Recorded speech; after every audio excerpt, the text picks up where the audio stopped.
The decline of modern manners is a mainstay topic on this show. I talk to you a lot about rude store clerks, the abandonment of road safety rules, the appalling way that people treat fellow customers, pedestrians, other drivers. And I'm not the only one who sees this. Twice this past week, I've stumbled on articles from people I've never heard of, but who could be living inside my head. Mike Solana of the blog Pirate Wires, it's on Substack, and yes, all of the articles that I refer to this week will be linked in the notes below this video. So Mike Solana writes the Pirate Wires Substack, and he's got an excellent piece this week called A Tale of Two Karens. Quote, "You may have noticed on a plane or a train or a bus the alarming new trend of grown adults who somehow believe it is acceptable to watch their phone or their tablet without their earbuds in, or, you might consider sitting down for this one, to take a call on speakerphone. In a crowded public space, I live in Miami, so I won't linger on the sudden dearth of turn signals as I believe that bad driving is endemic to the region and possibly genetic, but leaf blowers do appear to be a national plague, and excuse me, what the hell is this?" And this is this picture that he had accompanying it. It's for those of you who can't see a screen, it's a picture of a woman with pedicure feet, mani-pedi, pretty nails, with her big old sparkly bare foot propped up out of her blanket on an airplane seat on the window. Yeah, I know. It's become normal to you because now you've seen it for 5 years, but it's not normal. It's bad behavior. It's uncivilized. What this is new normal. All public space is now your living room. All everyone else's space belong to you. Everything that someone else is yours and yours individually. You need not modify any of your behavior in public. That's no longer required. Just make yourself at home wherever you happen to be. Back to Mike Solana. Quote, "While I'm not a big fan of over-policing behavior on the internet, a world erected of essentially endless words you can curate in whatever manner you'd like, the real world appears to have a very different problem. Today, in these mean streets, I find myself praying for the apparition of a soccer mom who doesn't suffer fools." Amen, Mike. He goes on. "Is it just me, or has there been more cutting at the checkout line? More trash cans overflowing? More abysmal customer service? Here's the thing. We are a people hopelessly adrift without our busybody queen." He's talking about Karen. "And deep down, if you're really honest, I think you know I'm right." Yes, Mike, you are right. It's not just you. You are right. Mike goes deeper than just noting and complaining about this, though. He highlights how behavior, what used to be normal social enforcement, has now been made off limits. Normal social enforcement is now called abusive or inappropriate. Yes, that's right. It's another narcissistic reversal. Black for white, bitter for sweet. The proper complaint, the real complaint about bad behavior, that complaining and objecting, that's the abuse. Saying no or I don't like that is abusive. Anything you do to restrict their ultimate unfettered freedom is an act of abuse. You know it's true. All of you listening to me know this is true. Mike Solana thinks this is because we have canceled Karen. And he says that we need Karen back, that we need to listen to Karen and respect the social role that Karen plays. And for those of you who may not be familiar with this particular bit of online culture, Karen, of course, I know it's going to be obvious to most of you, but please bear with me. There are some people that need explanations. Not everybody lives online 24/7 like I do. Karen is it's become something of a slur. I don't think it's a total slur the way a lot of people do, but I do think in some senses it is a slur. That's the name that has been given to people that we consider collectively entitled, narcissistic, bossy women who berate cashiers, who call the police for no reason at all, But Karen is different things to different people. I believe that the epithet Karen started in the black community. I believe it was black women who wanted to have some way of sarcastically pushing back on white women that they perceived to be racist and perceived to be getting outside of their place and trying to control other people. And I'm putting emphasis on the word perceived because much of the behavior that I see being described as Karenism is in no way inappropriate. It's simply, how dare you tell me not to do whatever I want? How dare you tell me not to blast my music in public? How dare you tell me not to walk around half naked like a prostitute in the grocery store? Karen. That's not something I recognize as a legitimate complaint. You can't be angry at that. Well, you can be, but you're full of it. Let me go back to Mike Solana. So again, he says that we need to bring Karen back. Quote, "But Karen is more than a strong woman. Karen embodies our enforcement of social norms, regardless of how often or not she misses her mark. And our recent taboo against such policing seems to denote a more troubling problem than my noisy theater crowd." And I didn't give you the quote, but he talked about some rude behavior in a cinema. "It is increasingly not possible to identify common norms among our neighbors, as we have more or less forgotten who our neighbors actually are, in many cases, literally." And he's right about that too. You know, I don't know the names of most of my neighbors. I did 15 years ago. Not now. Not now. Do you? Obviously, we're talking about the epithet Karen that's used to describe certain types of women. And I want you to stay with me, please. This is not going where you think it's going. It's more complicated than that. It's more nuanced. Mike has correctly identified a structural component of our declining public behavior that few people are noticing or commenting on. And that's the prohibition against noticing bad behavior and the absolute prohibition on ever objecting or ever correcting anyone, no matter what, no matter how bad their behavior, and no matter how diffident and gentle and tiptoeingly you do it. It's an absolute prohibition. This is not normal, it's new normal. It's wicked and it's destructive, actually. It's cluster B. It is the devil walking among us. "Those killjoys are just trying to stop me from having fun," right? That's the flip and glib response to this. People seem to think that those of us who push back and insist on respectable, civilized behavior somehow hate the people, or we don't respect them, or we don't want them to live their best life. We just want to tell them what to do. We think they're bad people. Actually, they think we are bad people. They think we are wicked and oppressive people for not allowing them to fully and freely express themselves in any way they want, in any context in public at any time. And they want to target people like us and take us out socially. And they've had a great deal of success doing that. They have. There's a reason why I actually feel a little bit of social fear. I no longer ask for help from employees in stores. I won't do it. For a couple of reasons. First of all, it will not get me any help. If I ask if they carry a certain item, the best I will get, the absolute best, will be a bored rendition of, "If we had it, it would be on aisle blah, blah, blah." No. But the other reason I don't do it, and it's not that I'm afraid of these people actually. I mean, I'm not actually afraid of them. I do have social fear that's a little bit different. But it's so frequent and it adds up so quickly that I can't stand even one small interaction like this anymore. The very act of asking for help is likely to provoke a hostile response, even if it's just a slight glare on the face or a slight turn in body language that says, "You're disturbing me, don't be a customer." It's almost universal. I simply won't ask for help anymore. If I can't find the item, I assume the store doesn't have it. I walk out and go to another store. So this is, as I said, this is the devil walking among us, and we listen to the devil and we obey the devil.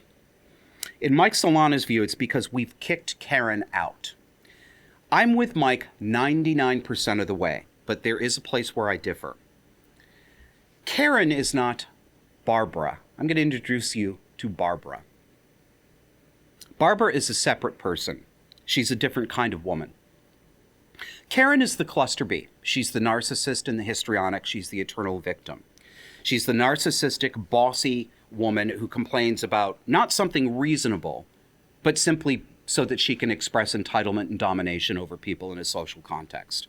She's the director of a public health institution. She's the local activist organizer who spies on neighbors to see if they're composting and recycling. She's Gladys Kravitz. She's your neighbor, Gladys Kravitz.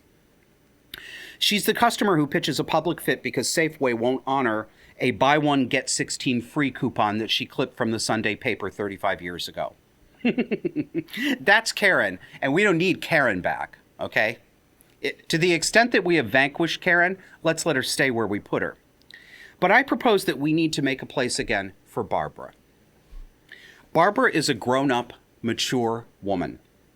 Most often, but not always, she's a married mother.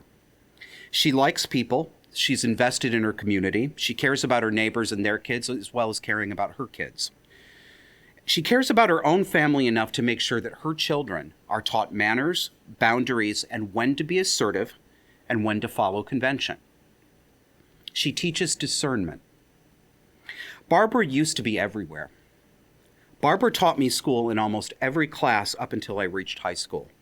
Barbara was also the librarian that I knew. The bookmobile librarian, the school librarian. She had an eye for bookworm kind of kids like me, and she always knew exactly the author or the series to recommend, and she was always right. But she suffered no shenanigans, no baloney. And Barbara the librarian looked over her glasses several times and gave me that look. It's this one, you know it. When I laughed too loud in the library, when I caught up too much. Not because Barbara was a bitch. She's not a bitch. Because she was right, and that's her job. I grew to have so much affection for and trust in Barbara's because they were a really big part of my life in childhood. They were a really good part of my life. In my youth, Barbara was also most kids' mother on the block where you played. In the neighborhood. The early 80s were the last gasp of a world in which children had some modicum of freedom. We could get on our bikes, and the only rule we needed to follow is we needed to be back by dinner time or by dusk. But also, the 80s were the last gasp of a world in which children and adults had different places in a social hierarchy. And by the way, that is the correct world. And it's universal, it's human. What we're doing now today, elevating the social status of youth over and above old people, is a reversal of the natural order. No, I'm not saying it necessarily comes from God. Maybe you think it comes from God. I do think it comes from human nature. Societies that elevate the status of youth and degrade the status of the elderly have something pathologically wrong with them. It's a reversal.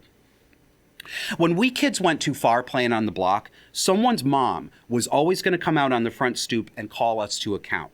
You want to scream obscenities on the street? You want to rough up another kid's bike and take it from him? You're going to throw a basketball and hit somebody's window? You better watch out, because Mrs. Barbara Jones, who is your buddy Jim's mom, would be out on the porch and then out on the street confronting you. What do you think you're doing, Joshua? What would your mother say if she heard you talking that way? Which is kind of funny because, as I've said before, when my mother said to me one day when I said some obscenity, "Where did you learn to talk like that?" I literally said, "From listening to you." And I was right. Where do you think I learned to talk that way, woman? Let's leave it. The point is that Jim's mom, Barbara, was everybody's mom if you were a kid in that context. She was an adult, a grown-up lady, a Mrs., and somebody that you listened to respectfully, the way you listen to grown-up moms and dads, and you did as you were told when you were corrected. When they scolded you for cause, you knew deep down that they were right, and they threw just enough fear of God into you to leave a lesson that would curb your antisocial behavior in the future. That's how it used to work. This is not abuse. In fact, it might not be going too far to call it an act of community love. Mrs. Jones didn't hate you. Even if she scolded you, that didn't mean she hated you. And you didn't hate Mrs. Jones after you got a tongue lashing, after you got over the initial embarrassment. You were still invited to come have spaghetti supper at Jim's house. Everything was fine. And more, your parents would be on Barbara Jones's side. If she called your mother and reported your bad behavior, you would have to answer to mom and dad when you got home. And my, how the worm is turned. Have you tried to correct a misbehaving child in any capacity within the past 20 years in public? I have, but I don't do it anymore. Because there's a very good chance that I will get a string of obscenities from that child's mother, whose name is Brittany. If not a call to the police for abusing her ill-mannered brat. She made him that way. 11-year-old Kaden can grab another kid's ball, push her down onto the ground, or even call that kid, or you, the grown-up, a dick. I hear kids talking this way. And Mom Brittany will defend that little brat. Right to your face. How dare you tell ma precious baby anything, you bastard. That's what you expect today from parents. This isn't just bad behavior, it's antisocial behavior. And yes, I do mean to tie it conceptually in your mind to clinical antisocial traits, because that is often where this ends up in a few years. Antisocial traits are now normalized. They're often publicly praised. They're elevated. They have elevated social status. Barbara is yesterday's normal, sane, stable, productive citizen and parent. David, her husband, was the male counterpart. Barbara and David are not allowed to exist anymore.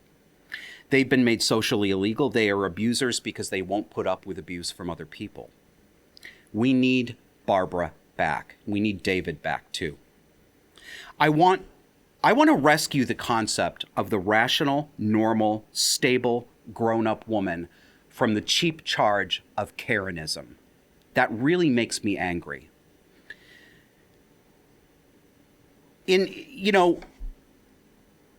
When it's used that way, and it is. Even women who make reasonable complaints and say, I'm not going to play along with new normal, they're called Karen. When it's used that way, it's a calumny. It's a slur against normal, decent, ordinary women who are in the social right. Grown-up women.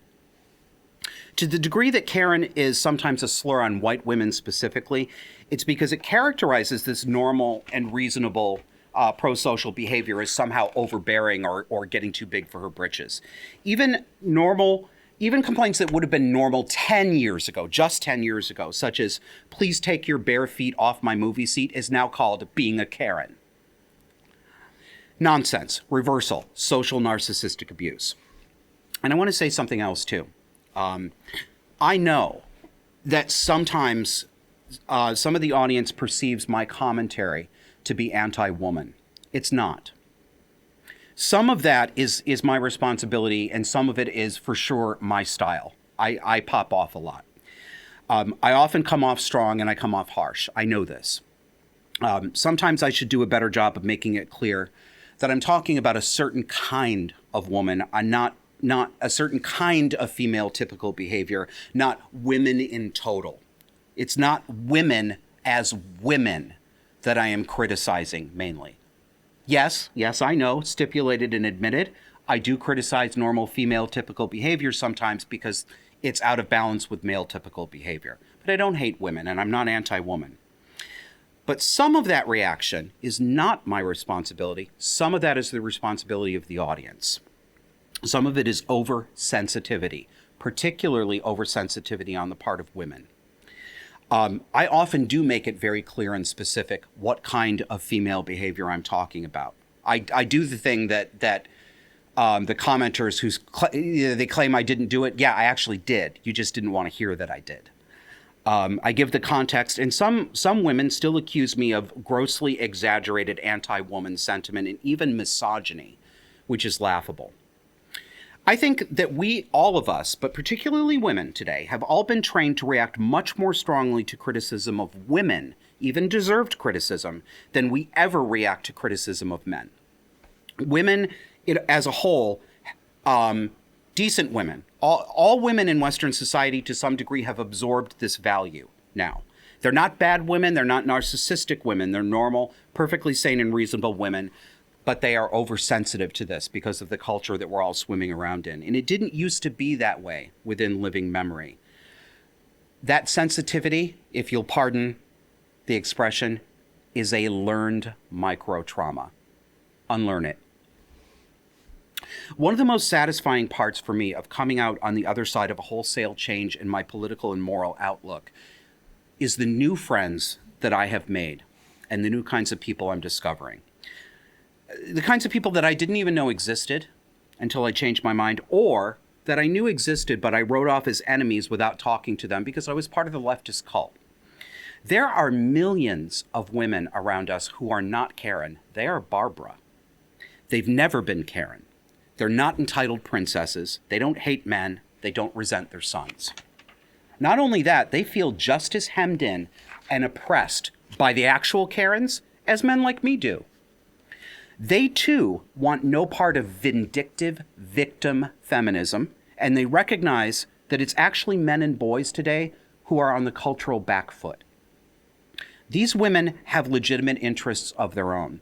Among them are the rights to either choose a career or to choose to be a professional, full-time, stay-at-home mom and homemaker without being looked down on or pitied. They have the right to a locker room or a bathroom without perverted, psychiatrically disturbed men in frocks muscling into the ladies' loo for purposes of getting an erection. It's a reasonable expectation. They are not Karen. They are not bitches. They are not too picky. They do not deserve the stick they get from nasty leftist men and women. And we would all do well to remind ourselves of that more often. We need these women. It's part of human nature, I believe, that women have a primary role in forming our social minds and our behavior as children. They also have a natural social role in maintaining positive, healthful, pro-social community norms, religious, civic, and otherwise. We need Barbara. If I were the lady marrying type of man, I'd want to marry Barbara and have kids with her. I want Barbara running my town library. I want Barbara teaching the children in my community. I want Barbara running the church food pantry. I want Barbara overseeing the city park cleanup effort. I think a lot of people want her back, and they want her in those roles too. Let's show Barbara the respect that she actually deserves, because I think our societal cohesion depends on it.